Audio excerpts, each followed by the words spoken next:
day. What are your initial takeaways of having this group together? Yeah, I mean, some of them have been together at development camp, so I found that there was a little bit of camaraderie there already with the group.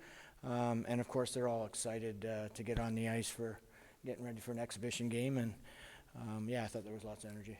How much goes into, I mean, 2 games, right? I don't know if winning them will be the most important part of Jets history, but developing these guys and getting them ready is obviously critical. So what's the focus there? Yeah, I mean, the focus for us is to go in there and compete. And make sure that we're competing at a high end, and that's kind of the Jets' motto is compete. And so we want to make sure that we start them young. But there's some guys that have played in some junior hockey games, and that's about the highest level they've been. And they're going into to play in front of 20,000 people in Montreal. So yeah, I mean, all those experiences are good for them. I mean, what's your advice to some of those first-time camp guys, whether they're invitees or draft picks?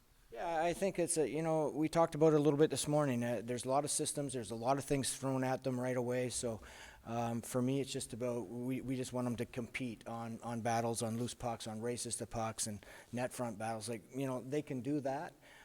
They're going to make mistakes system-wise, and they can, that's fine. Like, we know they're going to make some mistakes. We're not going to be yelling at them for making mistakes. We just want them to compete. Be some personal excitement to see some guys that you're probably going to have in your fold this year that are turning pro. It's a big class, right? A big group that are turning pro this year. It is, and it's nice to get this this time with them and get to know them a little bit and spend some time with them. So that's a bonus to us, yeah. A guy like Nikita, who obviously had his season end in, I think, January, right? Is this important for him just to have a chance to get back up to speed? Because maybe if he plays the full year, he might not even be here this time around, but this is a good chance for him? Yeah, I in some of those injuries, it takes a while to get back from just for the mental part of it. So I think these games are good for him just to know that, he's safe going in a corner and protecting the puck and making a tight turn. And it takes a while and a few games before you can get that out of your mind. So I think these games are really good for him for sure. For a young player like him, he comes up with the Jets, makes a really good impression, goes down and gets hurt pretty quickly, and that obviously snuffs out any other chances he has. What did you see maybe on the mental, emotional side, how he handled that, and will he ultimately be stronger for that? Yeah, I mean, I guess we're going to wait and see how all that works out for him. But the one thing that we do know is he put the work in this summer. He's in tremendous shape. His body looks great. He feels great. And so I guess we'll just have to wait and see how it all works out for him. But he has put the work in, and it looks like he's serious.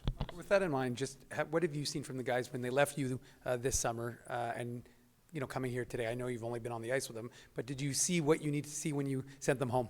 Yeah, that's for me. There's not one guy that we've seen that doesn't look like he's put the work in as far as their strength goes, as far as their body, their weight. They all look really good, like Wagner, for example. Like, you can notice it. Like, so they've all put the work in, and now it's up to them. You got a glimpse of Brayden Yager last year at camp. What are your impressions of him as he comes into the season? As he's one of those guys that is turning pro? Yeah, I mean, he's obviously a smart hockey player. He's got all sorts of skill. We're gonna just see what he does here in camp. He's a good player. Like, there's no question about it. I think we've seen him on the ice. He controls the puck well. He makes great plays. He's a smart hockey player. Just see how he does at camp. Yeah, what's the biggest adjustment for those first-year pro guys? Yeah, it's all quickness with the puck, making the play. Everything's a little bit faster, and of course, strength. You guys had a lot of guys who've had really productive AHL careers, really a lot of goals in some guys, a lot of big game moments in some guys. What's the influence of that going to be on this graduating class of young guys you have coming in? Well, I think it's great. Like, all those guys play such a huge role for the young group, and there's a lot of veteran presence here this year. So any of those guys that end up showing with us are going to be a tremendous help to those guys, like all the young guys that we have coming in. On that veteran presence, I think Chevy, when he spoke to us around free agency, noted that there was a concerted effort this year to maybe pad the farm with a little more veteran presence. It looks like they went out and spent some additional money. I'm sure as the head coach you appreciate that, right? Yeah, for sure. But, yeah, absolutely. I mean, but it also makes our jobs easier because all those young guys, I mean, those mentors, those are the players they learn from. They pay more attention to what they're doing than they do the coaches. So they're so critically important to, the production of young players into the NHL. I mean, for a level of competition too, Mark, I mean, obviously young players need development time, but they're gonna have to earn it when you have guys that are of that caliber. Exactly. That's a great point. We're at a point where the Moose are should be a stronger hockey club. It should be harder for these younger guys to get ice time, to make positions up the lineup, to play on special teams. There will be a competition involved for sure. Quickly with Elias, I mean, obviously the injury was tough for him, but what did you see for him the way he came back in terms of his overall development last year? You know what? Just from, I think, and the way the Moose were structured or the way the Moose were built, it just happened to be that, he ended up to be our number one defenseman right away, number one power play guy. He got a lot of ice time.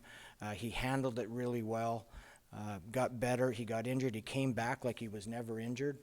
But I think the amount of ice time and the amount of positions that he got put in helped him a lot. He ended up to be, the most improved player on our team for sure. And, his trajectory just keeps going up. So we'll see where he goes. I was gonna say, it might even help him too to have, maybe see what happens with Kale, but if he's down, I mean, that's another kind of number one guy that can share some of the load with him. Yeah, who knows? Who knows? I can't go there. I'm not sure how our group's going to look. I know there's a lot of guys fighting for positions up there, so we'll just have to wait and see how it plays out. At this stage, games not necessarily on the line, how much charm is there when guys come through and with wide eyes and like this is new and exciting? Like, do you get a chance to enjoy that because it's September? Yeah, for sure. I mean, I think it's it livens up the group, and as coaches, I think all of us like to see it and like to see the enthusiasm that comes through. And it's nice to be able to sit down with somebody and say something, and they go out and try it. Like that's interesting. But yeah, I mean, it's fun, and the enthusiasm runs over to us as well. Do you have any fun examples of something you suggested and then somebody went and did? No, not off the top. You give me a bureau.